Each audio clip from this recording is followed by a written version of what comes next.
And joining me now to assess the importance of the SCO is Alexander Cooley. He's the director of the Harriman Institute at Columbia University. He joins us from New York City. Mr. Cooley, let's begin with what was achieved at this year's summit. What do you believe was most significant? Most significant was that this was the first summit after the expansion. And so having a declaration in which we now have a Shanghai 8 as opposed to the 6 previous members is important. And the geographic scope of the organization as a result has expanded from just the post-Soviet space, where it was focused on developments in Central Asia, to Eurasia and South Asia at large.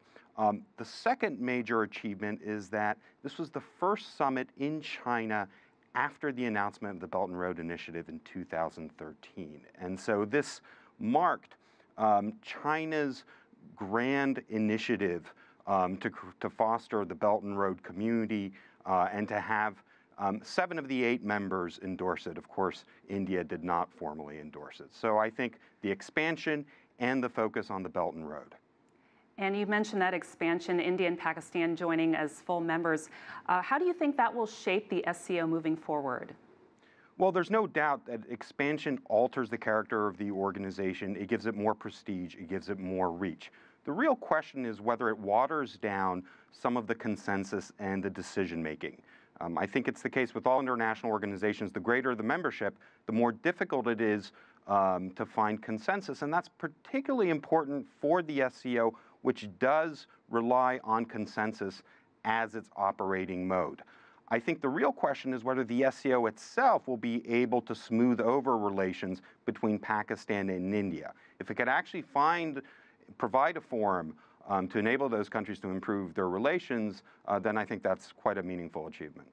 Now, if we can move on to the topic of trade, beyond the issue of global tariffs that we've heard so much from, what do you think are some of these other challenges when it comes to economics inside the SCO?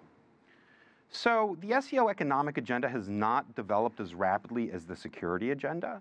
And that's in part because some of the other members of the SCO were hesitant to multilateralize some of the proposed initiatives on free trade, on setting up a development bank that China, in particular, was enthusiastic to promote. This is in part because Russia, for example, wanted to promote its own regional initiatives, such as the Eurasian Economic Union. So if there can be indeed a mechanism that links some of the BRI initiatives to some of the Eurasian Union initiatives, that will be a helpful role. What I found remarkable about this particular summit and the communique released was that it reaffirmed the commitment to a multilateral-based trading system and to the WTO. And that was a stronger endorsement of the current multilateral system than you saw out of the contentious G7. And also on the agenda, terrorism, a big issue, and Wang Yi referred to that. What are some of these big terror threats that these countries face right now? Well, I think the number one concern is spillover, so-called spillover from Afghanistan, right? And there's particular concern about ISIS cells that have fought in Syria, regrouping, reconstituting themselves across the region.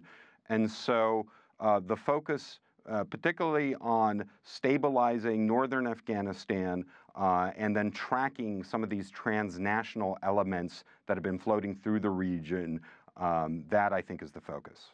All right, Alexander Cooley of Columbia University, thanks so much for joining us today. It's good to be with you.